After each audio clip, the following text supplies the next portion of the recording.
Իրանը կարող է Միացյալ Նահանգներին միջանկյալ միջուկային գործարք առաջարկել։ Աքսիոս պարբերականի տեղեկություններով այս կերպ Իրանը կփորձի խուսափել ռազմական էսկալացիայի սպառնալիքից։ Իրանի ղեկավարությունն այս հնարավորությունը դիտարկում է միջուկային նոր համաձայնագրի շուրջ բանակցությունների համար Միացյալ Նահանգների նախագահ Դոնալդ Թրամփի կողմից նախապես սահմանված երկամսյա ժամկետի ֆոնին։ Իսկ Միացյալ Նահանգների ղեկավարը հրահանգել է Մերձավոր Արևելքում ամերիկյան ռազմական ուժեր կուտակել այլ տարբերակի համար, եթե դիվանագիտությունը ձախողվի։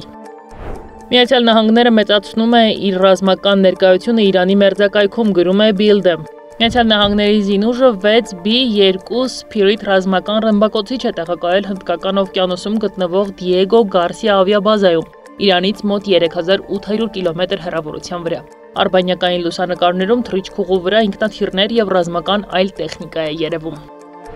Դոնալդ Թրամփը զգալի չափով համաձայն է Իրանի միջուկային ծրագրի վերաբերյալ Իսրայելի դիրքորոշման հետ, հայտարարել է Իսրայելի վարչապետ Բենյամին Նեթանյահուն։ Նա հավելել է, որ Թրամփը հստակ ժամկետ է սահմանել համաձայնության գալու համար և մտադիր չէ հետաձգել գործընթացը։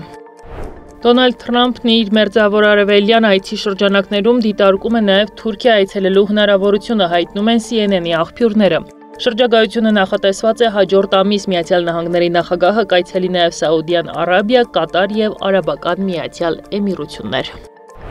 Մեծ Բրիտանիան և Նորվեգիան կֆինանսավորեն 100 հազարավոր անօդաչու թռչող սարքերի տրամադրումը Ուկրաինային որպես նոր $580 միլիոն արժողությամբ ռազմական աջակցության փաթեթի մաս, տեղեկացրել է Մեծ Բրիտանիայի պաշտպանության նախարարությունը։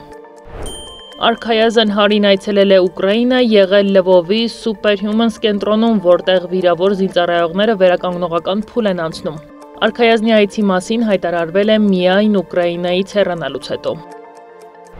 Նյու Յորքում ուղղաթիռ է վթարի ենթարկվել, այն հայտնվել է Հուդզոն գետում։ Ուղղաթիռում եղել է 6 մարդ, որոնք բոլորն էլ զոհվել են։